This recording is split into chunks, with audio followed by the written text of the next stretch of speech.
అందరికీ నమస్కారం. వేదికను అలంకరించిన పెద్దలు, ఈరోజు ఎంతో ప్రతిష్టాత్మకంగా మనం చేసుకుంటున్నటువంటి ఎయిర్పోర్ట్ అథారిటీ ఆఫ్ ఇండియా ద్వారా సిఎస్ఆర్ ప్రోగ్రామ్ డిస్ట్రిబ్యూషన్ ఆఫ్ చాలా ఎక్విప్మెంట్ మనం చేస్తున్నాం.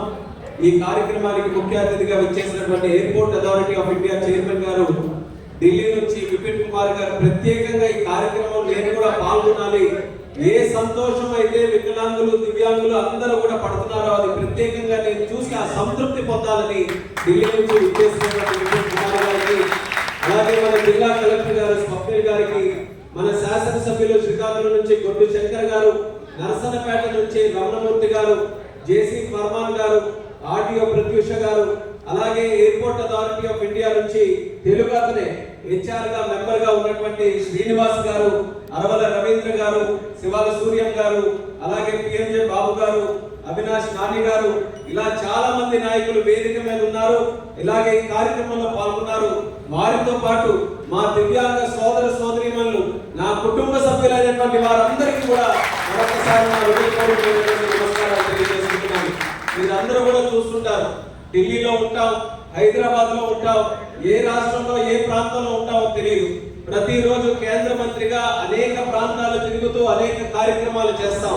కానీ ఈ సంవత్సరం పాటు ఎన్ని కార్యక్రమాలు చేసినా నాకు అత్యంత సంతృప్తినిచ్చేటటువంటి కార్యక్రమం, మీ అందరి కళ్ళల్లో సంతోషం చూసే కార్యక్రమమే నాకు అన్నింటికంటే గొప్పదిగా నేను భావిస్తుంటాను. నాకు ఒక రోజు గుర్తుంది, నాన్నగారు చనిపోయిన తర్వాత చిన్న వయసులో రాజకీయాల్లోకి వచ్చారు. ఆ రోజు రాజకీయాల్లోకి వచ్చిన తర్వాత నేను అప్పటికి ఎంపీ కూడా అవ్వలేదు. అందరినీ కూడా కలుసుకునే ప్రయత్నం, ఎర్రనాయుడు గారు వారసుడుగా రాజకీయాల్లోకి వస్తే ఒక ప్రయత్నం చేస్తున్నటువంటి సందర్భంలో ఇదే శ్రీకాకుళం పట్టణంలో వికలాంగులు అందరూ కూడా కలిసి ధర్నా చేశారు. ఆ రోజుల్లో కాంగ్రెస్ ప్రభుత్వం ఉంటే ఆ ప్రభుత్వం మీద ధర్నా చేసి మా సమస్యలు ఉన్నాయి, మా సమస్యలు వినే నాదుగెవరు కూడా లేరా, మాకు సమాజంలో గౌరవం కావాలి, మాకు అనేక ఇబ్బందులు ఉన్నాయి, ప్రభుత్వం నుంచి ఎవరో ఒక స్పందించాలని ఆ రోజు ఒక ధర్నా కార్యక్రమం చేస్తే తెలిసి తెలియని వయసులో ఆ ధర్నా కార్యక్రమానికి వెళ్ళి వాళ్ళ సమస్యలు విని, నేను మాట్లాడే ముందు ఇద్దరు ముగ్గురు మాట్లాడమని ఏ సమస్యలు ఉన్నాయో చెప్పమనంటే వాళ్ళు కూడా మాట్లాడి నాకు తెలియజేసిన తర్వాత నేను ఆ రోజే నా మనసులో అనుకున్నాను, నేను ఏ స్థాయిలో ఉన్నా, రాజకీయాల్లో ఏ పొజిషన్ లో ఉన్నా ఎప్పుడు కూడా నా దివ్యాంగ సోదరులు సోదరిమణులు నేను మర్చిపోకూడదు. ఎక్కడ ఉన్నా సరే వాళ్ళకి నిరంతరం ఏదో ఒక కార్యక్రమం ద్వారా వాళ్ళకి లబ్ధి చేకూర్చాలి. అప్పుడే నేను ఈ రాజకీయాల్లోకి రావాలని ఏదైతే నిర్ణయం తీసుకున్నానో ఆ నిర్ణయానికి ఒక అర్థం ఉంటుందని ఆ రోజే నేను అనుకున్నాను. తర్వాత 2014లో మీ అందరి ఆశీర్వాదంతో మన ప్రభుత్వం వచ్చింది, పార్లమెంట్ సభ్యుడిగా గెలిచాను. అక్కడ నుంచి చిన్న చిన్న కార్యక్రమాలు మీ అందరి కళ్ళల్లో సంతోషం కోసం చిన్న పిల్లలకి కానీ లేకపోతే ఎక్కడైనా వృద్ధులు ఉన్నా దివ్యాంగులు ఉన్నా వాళ్ళకి సంబంధించి ఎక్కడైనా ఆర్ఫనేజ్ హోమ్స్ ఉన్నా లేకపోతే మెహరా పునర్వికాస కేంద్రాలు ఉన్నా ఏదో ఒక రకంగా నా వంతుగా సాయం చేయాలని అన్ని కార్యక్రమాలు చేశాను. అలాగే పర్యటిస్తూ ఉండేవాడిని. శ్రీకాకుళం మొత్తం కూడా తిరుగుతున్నప్పుడు ఎక్కడో ఒక దగ్గర ఇద్దరు ముగ్గురు కలుస్తూ మా ఒక్కడమే వికలాంగులు ఉన్నాం నా తాలూకు గ్రామంలో, మాకు ఈ సమస్య ఉంది, ఎవరు పట్టించుకోవట్లేదు, మాకు ఇది చేయండి అని చాలా మంది నాకు కలిసేవారు. అలా కలిసినప్పుడు అనుకున్నాను, ఎక్కడో ఒక్కొక్కరు ఉంటున్నారు కాబట్టి అందరికీ కూడా తక్కువ మంది ఉన్నారు అనుకుంటున్నారేమో, కానీ జిల్లా మొత్తం మంది తీసుకుంటే చాలా ఎక్కువ మంది ఉన్నారు. వీళ్ళందరికీ కూడా సంబంధించి వాళ్ళు కోరుకునే కోరికలు ఏవైతే పరికరాలు కొన్ని ముఖ్యంగా నేను అబ్జర్వ్ చేసింది ఏంటంటే, ఒక చెవిటివాడిగా ఉన్నా లేకపోతే అంగవైకల్యం ఉన్నా లేకపోతే మరొక ఏదైనా ఇబ్బంది ఉంటే వాళ్ళకి చిన్న చిన్న పరికరాల ద్వారా వాళ్ళకి రోజు వస్తున్నటువంటి సమస్యలన్నీ కూడా అధిగమించేటటువంటి శక్తి ఆ ఎక్విప్మెంట్ ద్వారా వాళ్ళందరికీ కూడా లభిస్తుంది. కానీ ఎక్విప్మెంట్ తీసుకొని రావాలంటే జిల్లాలు దాటి వెళ్ళాలి, రాష్ట్రాలు దాటి వెళ్ళాలి. ఆ రోజుల్లో చెప్పేవారు, మాకు కాలేదన్న పద్ధతి పెట్టుకోవాలంటే జైపూర్ వరకు వెళ్ళాల్సి వస్తుంది. ఎక్కడ మేము జైపూర్ వెళ్ళగలం, ఎవరితో మాట్లాడగలం, ఎవరి దగ్గర మేము ఎక్విప్మెంట్ తెచ్చుకోగలం అని చాలా మంది చెప్తే వీళ్ళందరికీ కూడా ఎక్విప్మెంట్ మన జిల్లాకి తీసుకొని వచ్చి వాళ్ళకి పంచి పెట్టాలని ఆ రోజు నిర్ణయం తీసుకొని ఆ రోజు కేంద్ర ప్రభుత్వం ద్వారా నడుస్తున్నటువంటి సంస్థ, ఆ సంస్థతో మాట్లాడి వాళ్ళ తాలూకా పెద్దల్ని మన జిల్లాకి పిలిపించి ఎన్నో క్యాంపులు పెట్టాం. అందరినీ కూడా పరిశీలించి వాళ్ళ తాలూకా పరికరాల తాలూకా లిస్టు రాసుకొని మొట్టమొదటిగా ఒక కార్యక్రమం చేశాం.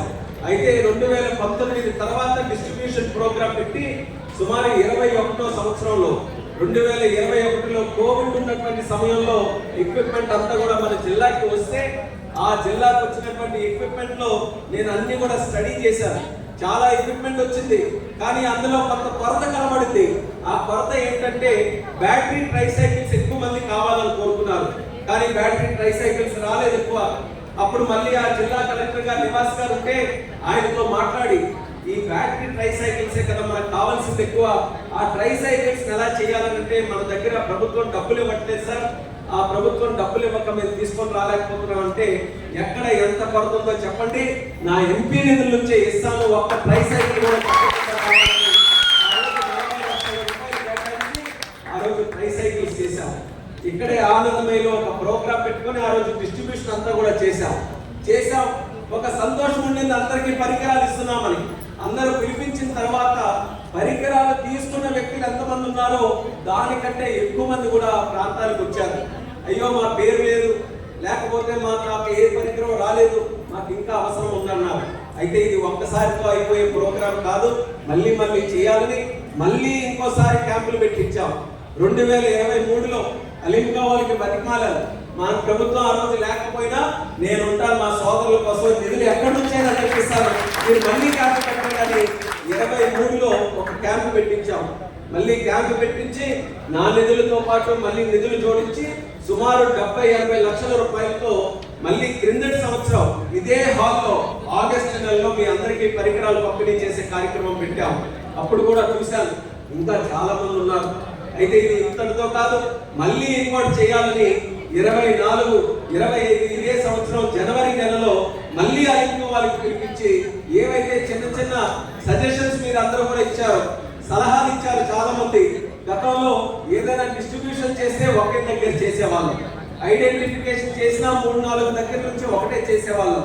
ఇవన్నీ కూడా గుర్తుపెట్టుకొని నేరుగా క్యాంపులు కూడా మీ నియోజకవర్గంలో మీ స్థాయిలోనే జరగాలని చెప్పి 8 నియోజకవర్గాల్లో మన జిల్లాలో ఉన్న 8 నియోజకవర్గాల్లో కూడా క్యాంపులు పెట్టి ప్రతి ఒక్కటి కూడా ఐడెంటిఫై చేసి ఈ రోజు మనం కేంద్ర మంత్రిగా సివిల్ ఏవియేషన్ మినిస్టర్ గా ఉన్నాం కాబట్టి ఎయిర్పోర్ట్ అథారిటీ ఆఫ్ ఇండియా తాలూకా సహకారం తీసుకొని 3,20,00,000 రూపాయలు కేవలం మన వికలాంగులకి, మన అంగవైకల్యం ఉన్న వాళ్ళకి, మన దివ్యాంగ సోదర సోదరీమణులకి ఈ రోజు ఖర్చు పెట్టి 1,238 పరికరాలు మనం పంపిణీ చేస్తున్నాం. 802 మందికి, అలాగే 43 కేటగిరీలో ఉన్న వస్తువులు, ట్రైసైకిల్స్ కావచ్చు, వీల్ చైర్స్ కావచ్చు, హీరింగ్ మెషిన్స్ కావచ్చు, జాయిస్టిక్ ఉన్న వీల్ చైర్లు కావచ్చు, లేకపోతే క్రచెస్ కావచ్చు, ఇలా 43 రకాల ఉన్నటువంటి యంత్రాలు మన వాళ్ళకి అందరికీ కూడా ఈ రోజు డిస్ట్రిబ్యూట్ చేస్తున్నాం.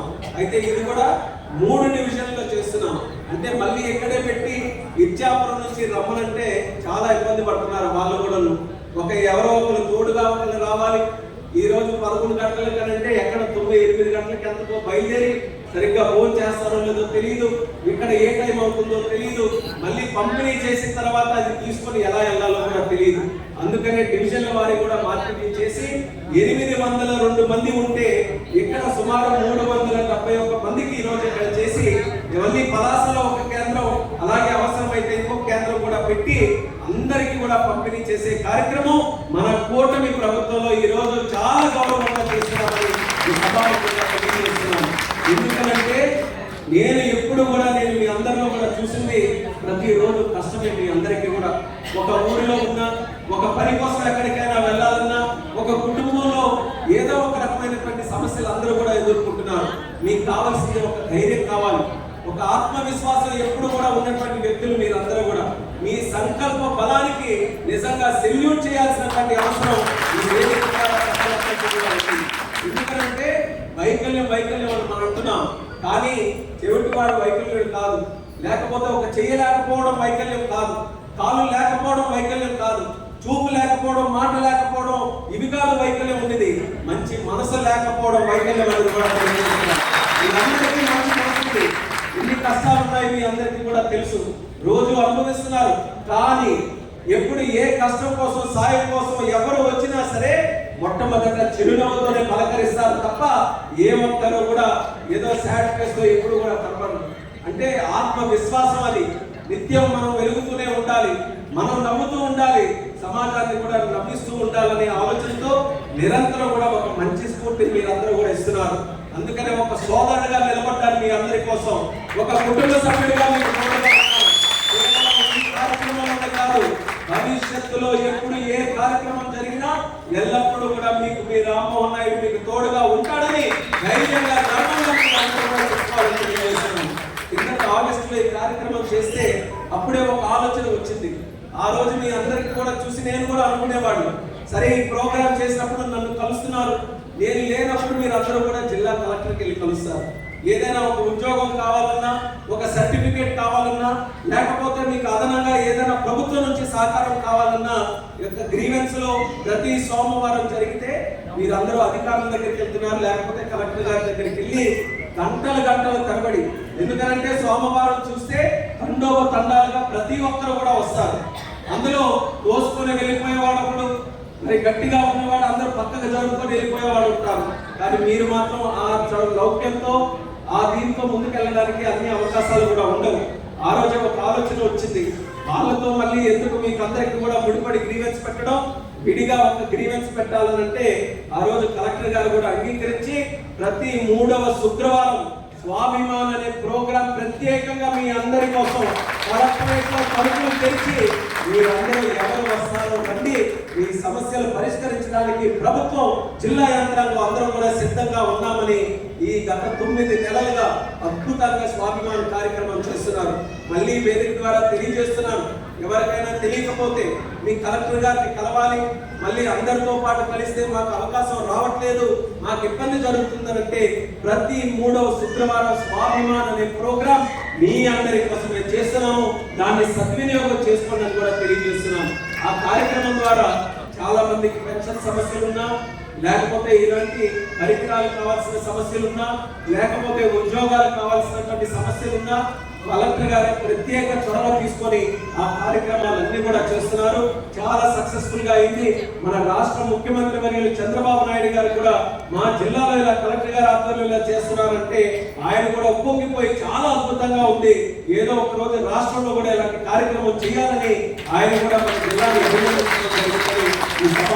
తెలియజేస్తున్నాను.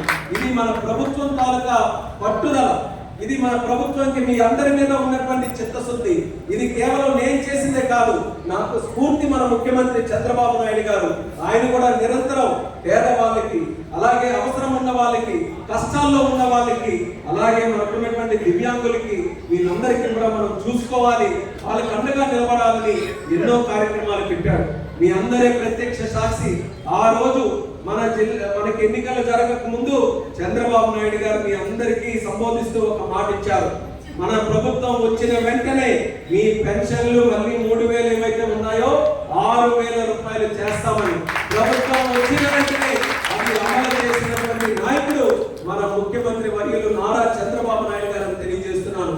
అలాగే మన దేశ ప్రధానమంత్రి వర్యులు ఈరోజు అలింపా లాంటి సంస్థ గురించి మనం మాట్లాడుకుంటున్నాం, లేకపోతే ఎయిర్పోర్ట్స్ గురించి మాట్లాడుకుంటున్నాం.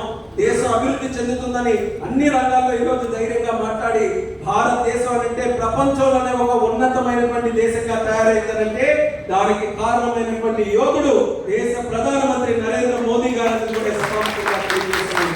అలాగే చీఫ్ మినిస్టర్ పవన్ కళ్యాణ్ గారు కూడా ఈ రోజు తోడుగా ఉండి కూటమి ప్రభుత్వానికి మంచి బలం ఇస్తూ ముందుకు నడిపిస్తున్నారు. అంటే అందరూ కూడా ఒక మంచితనంతో ప్రజలకి మంచి చేయాలని, మీలాంటి వాళ్ళకి సేవ చేయాలని వాళ్ళందరూ కూడా కష్టపడి ఇలాంటి కార్యక్రమాల ద్వారా మీకు దగ్గరయ్యే ప్రయత్నం చేస్తున్నాం.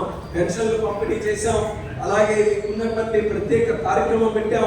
మీరు అలాగే బిల్డింగ్స్ దగ్గర కూడా చూస్తే ఒక స్కూల్ బిల్డింగ్కి వెళ్ళినా, గవర్నమెంట్ బిల్డింగ్కి వెళ్ళినా, మరొక వ్యవస్థ దగ్గరికి వెళ్ళినా ఎక్కడెక్కడైతే మీకు కావాల్సినటువంటి ఆ స్లోప్లు కూడా లేవో, మీకు అవసరమైనటువంటి ఫెసిలిటీస్ ఎక్కడైతే లేవో అది కూడా ఒక వారకోణంలో యుద్ధ ప్రాతిపదికన అవన్నీ కూడా పూర్తి చేయాలని కలెక్టర్ ద్వారా కార్యక్రమాలన్నీ మన జిల్లాలో చేశాం.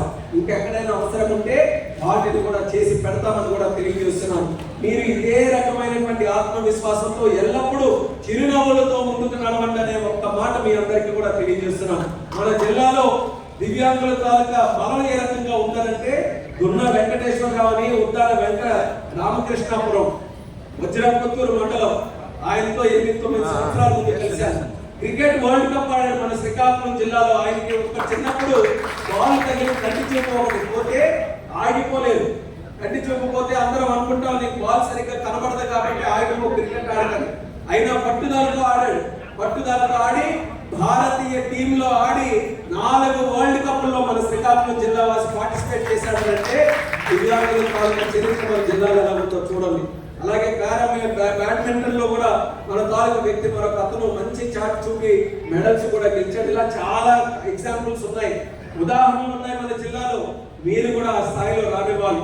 ఏది మీకు అడ్డు కాదు, మీ ఆలోచనే మీ అందరికి కూడా ముందుకు నడిపిస్తుంది. మీ ఆత్మవిశ్వాసం మీకు ముందుకు నడిపిస్తుంది. ఎక్కడైనా అడ్డంకుల్లాగా వస్తే నా చెవిటిలో ఒక్క మాట వేయండి, ఆ అడ్డంకులు తొలగించడానికి ఎంత శక్తి కావాలో అంత శక్తిని జోడిస్తానని మరొకసారి తెలియజేస్తున్నాను. అలాగే ఈ రోజు మీ అందరితో పాటు మరొక కార్యక్రమానికి కూడా నాంది పలుకుతున్నాం. ఇండియా టర్న్స్ పింక్ అనే ఒక ఎన్జిఓ, దానికి ఆనంద్ కుమార్ గారిని తమిళనాడు నుంచి ఉన్నటువంటి వ్యక్తి, ఆయన సంవత్సరాల తరబడి ఒక ప్రయత్నం చేస్తున్నాడు. క్యాన్సర్ పెరుగుతూ వస్తుంది, ఇది అందరికీ కూడా తెలిసిన విషయమే. సర్పంచ్లుగా ఉన్నా, లేకపోతే వేదిక మీద నాయకులుగా ఉన్నా, లేకపోతే సామాన్య కుటుంబాలుగా ఉన్నా, ఈరోజు మీ అందరిలో కూడా ఏదో ఒక కుటుంబ సభ్యుడు, దగ్గర వ్యక్తి, ఊర్లో ఉన్న వ్యక్తి, వీధిలో ఉన్న వ్యక్తి క్యాన్సర్ బారిన పడి ఎలా ఇబ్బంది ఆ వ్యక్తి అలాగే ఆ కుటుంబం పడుతున్నారో మీ అందరూ కూడా చూస్తున్నారు. అలాంటిది భారతదేశంలో అత్యధికంగా వచ్చే క్యాన్సర్ చూసుకుంటే బ్రెస్ట్ క్యాన్సర్, రొమ్ముతో వచ్చే క్యాన్సర్, అది కూడా ముఖ్యంగా ఆడవాళ్ళలోనే వస్తుంది. అటువంటి క్యాన్సర్ ద్వారా కుటుంబాలు చితికిపోతున్నాయి, మహిళలు ఇబ్బంది పడుతున్నారు. మరి దీనికి సంబంధించి ఏదో ఒకటి చేయాలని ఇండియా టర్న్స్ పింక్ అనే సంస్థ ఎన్నో సంవత్సరాల నుంచి ఒక మంచి కార్యక్రమం జరుగుతుంది. నేను కేంద్ర మంత్రిగా అయిన తర్వాత ఆనంద్ కుమార్ గారు ఢిల్లీలో మా ఆఫీస్కి వచ్చి కలిసి ఎప్పటి నుంచో మేము కార్యక్రమం చేస్తున్నాం, మీ ఎయిర్పోర్ట్ నుంచి మీరు సహకరిస్తే ఈ కార్యక్రమం దేశం మొత్తం మీద చేయాలని ఒక మంచి ఆలోచన ఉంది, సహకరించండి అంటే మహిళల గురించి, ఆరోగ్యం గురించి ఉన్నప్పుడు నేను ఎక్కడా కూడా వెనకడుగు వేయకూడదని దానికి కూడా సుమారు 90 లక్షలు ఖర్చు పెట్టి ఈ ట్రైనింగ్ టెస్టింగ్ క్యాంపస్ అన్ని కూడా పెడుతున్నాం. మన జిల్లాలో 10 గ్రామాలు చూసుకొని గ్రామానికి 1000 చొప్పున 10,000 మందికి ఫ్రీగా స్క్రీనింగ్ చేయించి ఈ యొక్క బ్రెస్ట్ క్యాన్సర్ మీద అవేర్నెస్ కల్పించడానికి ఒక కార్యక్రమం చేస్తున్నారు. దాని మీద ప్రతి ఒక్కరు కూడా శ్రద్ధ వహించాలి. చాలా సందర్భాల్లో మనం భయపడం, మనకి తెలియకో లేకపోతే సరైన అవకాశాలు లేకో మనకి ఏదైనా చిన్న నొప్పున్నా లేకపోతే ఏదో ఇబ్బంది ఉన్నా మనం డాక్టర్ దగ్గరికి వెళ్ళట్లేదు. ఎందుకంటే ఒక భయం కూడా మనకి. డాక్టర్ దగ్గరికి వెళ్తే పలానా జబ్బు ఉందన్నాడంటే మళ్ళీ వేలు రూపాయలు, లక్షల రూపాయలు దానికే ఆ జబ్బుకే అయిపోతున్నాయి. కాబట్టి మనం అక్కడ తప్పేస్తుంటాం, మనం ఏమో టెస్టింగ్లు కానీ చెయ్యం. కానీ అది పెద్దదైన తర్వాత మళ్ళీ మనకి పెద్దదయ్యి మనం కదిలే పరిస్థితుల్లో లేకుండా అప్పుడు డాక్టర్ దగ్గరికి వెళ్తే మనం ఎంత డబ్బు ఖర్చు పెట్టినా ప్రాణం బ్రతికే పరిస్థితి ఉండట్లేదు. అందుకనే ఎంత అవకాశం ఉంటే అంతవరకు ఎప్పటికప్పుడు మనం టెస్టింగ్ చేసుకోవడం, దాని మీద అవగాహన పెంచుకోవడం, 10 మందికి చెప్పడం, సమాజం ఆరోగ్యంగా ఉండే ప్రయత్నం ప్రతి ఒక్కరు కూడా బాధ్యత తీసుకొని చేయించడం. ఆ కార్యక్రమాన్ని కూడా ఈరోజు చేస్తున్నాం. ఆనంద్ కుమార్ గారు కూడా ప్రత్యేక ధన్యవాదాలు తెలియజేస్తున్నాను. ఎందుకనంటే సాధారణంగా ఈ ప్రోగ్రామ్ చేస్తే పట్టణాల్లో చేస్తారు, ఎక్కడో చెన్నైలో కానీ, వైజాగ్లో కానీ, ఢిల్లీలో కానీ, జైపూర్ కానీ, కలకత్తా కానీ అలాంటి వాటిలో చేస్తారు. కానీ నేను చెప్పాను అప్పుడు అక్కడైతే చాలా మంది వస్తారు, చాలా డాక్టర్లు ఉంటారు, ఎన్నో అవకాశాలు ఉంటాయి. మీరు చేయాలంటే మా శ్రీకాకుళం జిల్లా రండి, అక్కడ చేసి పెట్టండి ఈ రోజు పిలిపించుకొని లాక్డౌన్ వచ్చి మన జిల్లాలో సుమారు 10,000 మందికి క్యాన్సర్ ట్రీట్మెంట్ నేను కూడా చూస్తున్నాను. ప్రతిరోజు 2, 3, 4, 5 మంది ఫోన్ చేస్తుంటారు, మా వ్యక్తి ఎవరో ఒకరు ఇలా క్యాన్సర్లో ఉన్నారు, వాళ్ళకు ఒక హాస్పిటల్కి రికమెండ్ చేయండి, లేకపోతే ఒక డాక్టర్కి చెప్పండి అని చాలా మంది ఈరోజు రికమెండ్ చేస్తున్నారు. మనం ప్రయత్నం చేస్తున్నాం.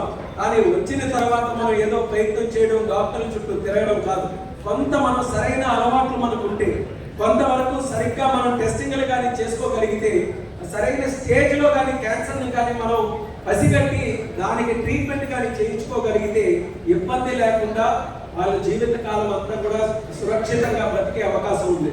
అది 3rd స్టేజ్ కానీ 4th స్టేజ్ కానీ వెళ్తే డబ్బులు ఖర్చు పెట్టుకోవడమే తప్ప ఆరోగ్యంగా ఉండే అవకాశం చాలా తక్కువ అయిపోతుంది. కాబట్టి క్యాన్సర్ మీద కూడా మనం దృష్టి పెట్టాలనే ఆలోచనతో ఆ కార్యక్రమానికి కూడా ఈరోజు శ్రీకారం చుట్టాము. మరి ఈ కార్యక్రమానికి ఒక రకంగా ప్రధాన కారణమైనటువంటి వ్యక్తి విపిన్ కుమార్ గారు, మన చైర్మన్ గారు నాతో రోజు ఢిల్లీలో ఉంటారు.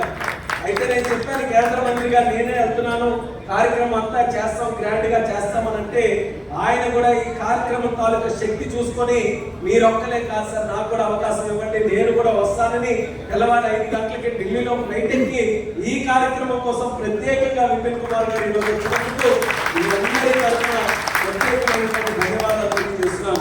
మేము ఇంకో మూడో కుదర్సే సమజ్గా తెలుగు కూడా ఇప్పుడే చూశారు, తెలుగు రాకపోయినా సరే మీ అందరూ ఆయన చెప్పిన ప్రతి మాట అర్థం చేసుకోవాలని, చిన్నపిల్లలు స్కూల్కి వెళ్తే ఎగ్జామ్కి ఏ రకంగా ప్రిపేర్ అవుతారో ఆ రకంగా చక్కగా ప్రిపేర్ అయ్యి ప్రతి మాట కూడా మీకు అర్థమయ్యే విధంగా చెప్పారు. అది ఆయనకు ఉండే కమిట్మెంట్. ఈరోజు ఎయిర్పోర్ట్ అథారిటీ ఆఫ్ ఇండియా మన దేశంలో పలు ఎయిర్పోర్ట్లు అన్ని కూడా నిర్మిస్తుంది, అక్కడ ఉన్నటువంటి కార్యక్రమాలు ముందుకు నడిపిస్తుంది. ఈ రోజు ఏవియేషన్ సెక్టర్ ముందుకు నడుస్తున్నటువంటి సందర్భంలో ఒక ప్రధానమైనటువంటి స్తంభం మన ఎయిర్పోర్ట్ అథారిటీ ఆఫ్ ఇండియా. అటువంటి వారు కేవలం ఎయిర్పోర్ట్స్ ఇన్ఫ్రాస్ట్రక్చర్ ఏవియేషన్కే కాదు, మనలాంటి ప్రాంతంలో చిన్న చిన్న సమస్యలు కుటుంబ పరంగా, వ్యక్తిపరంగా, సమాజం పరంగా ఉన్నటువంటి సమస్యల మీద కూడా దృష్టి పెట్టి ఏదో ఒక రకమైనటువంటి సహకారం అందించాలని చేస్తున్నటువంటి సిఎస్ఆర్ కార్యక్రమానికి ప్రత్యేక ధన్యవాదాలు తెలియజేసుకుంటున్నాను. మళ్ళీ మీ అందరికీ కూడా నా తాలూకా హామీ ఇస్తున్నాను, ఎంతటితో అయిపోయింది కాదు. ఎందుకనంటే వెనక నుంచి ఒక వ్యక్తి వచ్చి చెప్పాడు ఇంకా 100 మంది ఉన్నారు వీళ్ళందరికీ కూడా. కానీ ఒకటైతే చెప్పగలం, 80% పైగా ఉన్నటువంటి ఎవరైతే దివ్యాంగులు ఉన్నారో వాళ్ళందరికీ కావాల్సినవన్నీ చేయగలిగాం. అలాగే 60% వరకు పైన ఉన్నటువంటి వారు కూడా చాలా వరకు చేయగలిగాం. కానీ 40 నుంచి 60% వరకు కొంత గ్యాప్ ఉంది. ఇంకా ఆ గ్యాప్ను కూడా ఫిల్ చేయడానికి భవిష్యత్తులో మరొక కార్యక్రమం చేసి వాళ్ళందరికీ కూడా, అంటే ఎవరికి ఏ అవసరం ఉన్నా సరే చేయాలంటే నా తాలూకా తాపత్రయం. అది ఒక రోజు ఆలస్యం అవ్వచ్చు, కొన్ని నెలలు పట్టచ్చు, అయినా సరే నా తాలూకా కార్యక్రమం నా పట్టుదల ఎక్కడో కూడా ఆగదు, నిరంతరం చేస్తూనే ఉంటాను. మీరందరూ ఇచ్చే ఆశీర్వాదమే నాకు కొండంత బలం అని మళ్ళీ ఈరోజు మీరందరి సమక్షంలో ఇంత చక్కనైనటువంటి కార్యక్రమం జరగడం నిజంగా నాకు చాలా ఆనందాన్ని ఇచ్చిందని మళ్ళీ సందర్భంగా తెలియజేసుకుంటూ, పెద్దలందరూ కూడా ప్రతి ఒక్కరూ ఈరోజు చక్కగా ఇందులో పార్టిసిపేట్ చేశారు. మీకు కూడా తర్వాత భోజనాలు పెట్టాం. అలాగే రిజిస్ట్రేషన్ ఏ రకంగా చేసుకున్నారో ప్రతి ఒక్కరికి కూడా 5-6 నిమిషాలు పడుతున్నారు. మీరు అక్కడికి వెళ్ళిన తర్వాత మీ పరికరం ఏంటి, మీకు పడుతుందా లేదా, ఎలా వాడాలి, ఏం చేయాలి, ఇవన్నీ కూడా చేసి చెప్పడానికి ఆ సమయం పడుతుంది. కాబట్టి ఫ్రీగానే ఏ తొందరపాటు తోసుకోవడం ఏది లేకుండా చక్కగా భోజనం చేయండి. అవకాశం ఉన్నవారు అక్కడికి వెళ్ళండి, అధికారులు మీకు అప్పచెప్పిన తర్వాత ఫ్రీగా ఇక్కడి నుంచి వెళ్ళండి. ఏ తోపులాట ఇబ్బంది లేకుండా చేయాలని కూడా మీ అందరికీ తెలియజేస్తున్నాను. అలాగే గతంలో పంపిణీ చేసిన తర్వాత ఒక సమస్య వచ్చింది, ముఖ్యంగా బ్యాటరీ ట్రైసైకిల్స్ ఏవైతే ఉన్నాయో బ్యాటరీ పోతే మీరు ఏం చేయాలి, ఆ బ్యాటరీ పోతే ఇక్కడ ఎవరు కూడా ఏ షాప్ తీసుకెళ్ళాలి, ఏ మెకానిక్ దగ్గర తీసుకెళ్లాలో మాకు తెలియట్లేదు. తీసుకెళ్తే వాళ్ళు కూడా ఏదో మాకు తెలియదండి, నేను చేయలేము, ఇది ఆపేయండి, ఏదో కొత్త తీసుకోండి అని చెప్పి వాళ్ళు అంటున్నారని కాస్త ఇబ్బంది వచ్చింది. అందుకనే ఇప్పుడే అలింకోవాలతో మాట్లాడారు. ప్రత్యేకమైనటువంటి కస్టమర్ కేర్ సెంటర్ మన జిల్లాలోనే ఇక్కడే మీ అందరికీ అందుబాటులో ఉండే విధంగా ఏర్పాటు చేయడానికి భవిష్యత్తులో అతి త్వరలోనే ఒక సెంటర్ కూడా ఇక్కడ ఏర్పాటు చేస్తామని మీ అందరికీ సభాముఖంగా తెలియజేస్తున్నాను. అది చేతిలో ఉండే మెషిన్ కావచ్చు, కాళ్ళగా చేతికి పెట్టుకునేటటువంటి యంత్రం కావచ్చు, లేకపోతే వీల్ చైర్ కావచ్చు, ఏది కావచ్చు, మీకు ఈ ప్రోగ్రామ్ ద్వారా మీకు వస్తున్నటువంటి ఎక్విప్మెంట్ లో ఎక్కడ తేడా వచ్చినా ఆ సెంటర్ దగ్గరికి వెళ్ళైనా వాళ్ళకి ఫోన్ చేసినా మీకు ఆ సమస్య క్లియర్ చేసే విధంగా ఆ సెంటర్ ను కూడా ఏర్పాటు చేస్తామని మీ అందరికీ కూడా తెలియజేస్తున్నాను. ఈ కార్యక్రమానికి ఈ స్థాయిలో జరపడానికి కృషి చేసినటువంటి ప్రతి ఒక్కరికి కూడా మరొకసారి నా హృదయపూర్వకమైనటువంటి ధన్యవాదాలు తెలియజేసుకుంటూ మీ అందరి దగ్గర సెలవు తీసుకుంటున్నాను. జై హింద్, జై జన్మభూమి.